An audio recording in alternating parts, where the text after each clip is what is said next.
93 FM. 93 FM. Equinox Radio.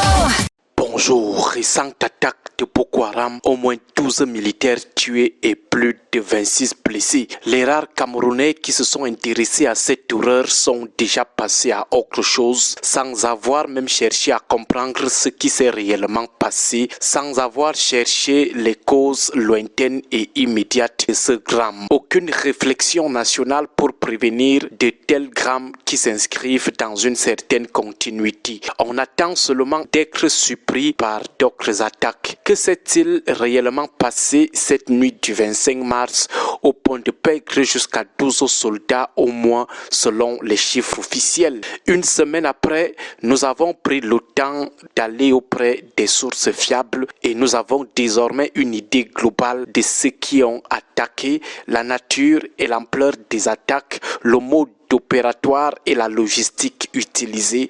Nous avons aussi une idée des pertes matérielles détruites ou emportées, les causes lointaines et immédiates. Seulement, nous ne pouvons pas divulguer ces éléments parce que dans ce pays, tout le monde peut parler, mais dès qu'on essaye d'ouvrir, ça devient qu'on a mis la CEMIL, la DGRE et les services de la documentation derrière nous pour nous enlever, nous torturer dans une chambre noire. Tout le monde peut en parler, mais dès que nous allons essayer d'ouvrir la bouche, comme ils nous piègent pour nous régler enfin les comptes, les convocations des préfets et des colonels vont pleuvoir en cascade.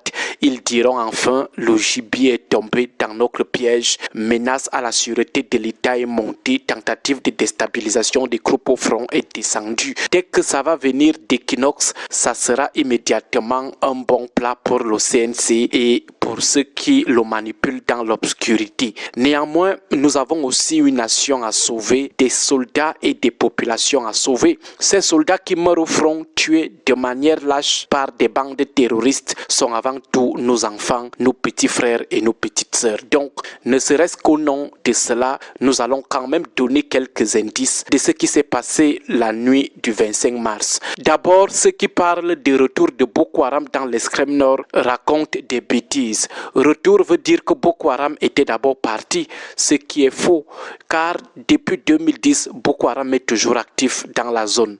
La situation est toujours critique dans cette partie du territoire. Certes, nos forces de défense ont abattu un travail extraordinaire entre 2013 et 2016. La menace a été considérablement rognée, les capacités de l'ennemi ont été considérablement réduites, mais la menace existe toujours là-bas. Boko Haram a toujours continué d'opérer kidnapping, tuerie, pillage, vol, sanctuarisation même à certains endroits. Peut-être Yaoundé n'en parle plus depuis 2017, les médias n'en parlent plus, mais sur le terrain, Boko Haram insiste, il persiste. Donc, laissons le bavardage des salons feutrés et climatisés de Yaoundé. Par exemple, le département du Mayo-Tchanaga, Koza, Mezogo, Mogodé, Soulédérois et d'autres localités restent des zones rouges jusqu'à présent. Dans le Mayo-Sava, Mora, Tokombere sont un peu en paix, mais Kolofata, Limani, Amchide, Gantier et beaucoup d'autres localités du département sont restées sous l'emprise de la menace Boko Haram. Dans le département du Logon et Chari, toute la région du lac Tchad est rouge. Allez savoir qui contrôle la pêche et l'écoulement des produits de la pêche dans cette zone. Fotokol, Blangoua, Ile Alifa ou Darak, c'est le rouge, surtout dans leur zone périphérique. Makari est un peu passable, mais la prudence reste recommandée. Donc voilà 3 départements qui abritent des zones rouges très importantes. Alors ceux qui parlent du retour de Boko Haram racontent simplement des bêtises. Autre chose, les mêmes causes qui avaient permis l'arrivée et la sanctuarisation de la menace Boko Haram dans l'extrême nord sont encore jusqu'à présent perceptibles sur le terrain. Ensuite, il n'y a plus que Boko Haram qui opère dans les activités terroristes dans l'extrême nord. Il y a d'autres entités criminelles issues de la dislocation de Boko Haram, des bandes criminelles qui ont profité du chaos installé par le groupe djihadiste pour prendre aussi des parts importantes de l'économie du terrorisme ou de la criminalité dans la zone. Sans toutefois dévoiler quoi que ce soit, nous doutons fort que Boko Haram puisse revendiquer la paternité de l'attaque de l'autre jour. Autre chose à savoir, c'est que l'attaque de l'autre jour était une attaque d'une terrible ampleur avec un armement lourd et une importante colonne d'hommes côté ennemi. Est-ce que le rapport de force en termes d'effectifs et d'armement était en notre faveur? Nous continuons d'émettre des doutes. Du moment où le plus haut gradé tombé était un sergent, on se pose des questions s'il n'y avait pas plus gradé pour une zone rouge qui nécessite le déploiement des hommes un peu plus capés. Côté bilan, on peut dire aujourd'hui que le matériel emporté renforcera la logistique de l'ennemi. Est-ce que la menace était prévisible? Est-ce qu'il y a eu des signes annonciateurs, des signes avant-coureurs?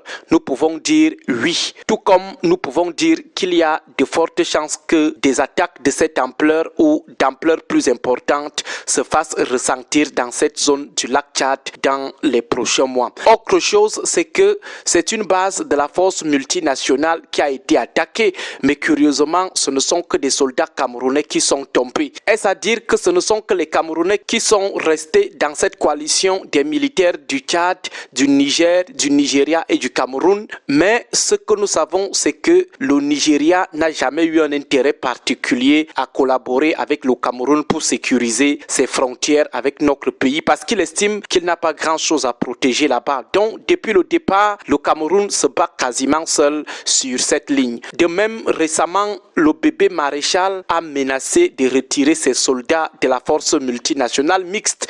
La question est donc de savoir si le Cameroun, dans cette situation de quasi-abandon à son sort, continue tout de même de dormir tranquillement pour compter sur une affaire qui n'intéresse plus trop ses collègues de la force multinationale mixte. Bref, pour éviter d'aller loin, nous allons rapidement vous convier à analyser les indices que nous venons d'énumérer pour tirer par vous-même toutes les conclusions qui s'imposent et surtout de considérer ces indices comme des éléments qui peuvent nous permettre d'apporter une réponse efficace à la menace d'éviter d'autres attaques dans les prochains jours. Agréable journée à vous tous. 93 FM.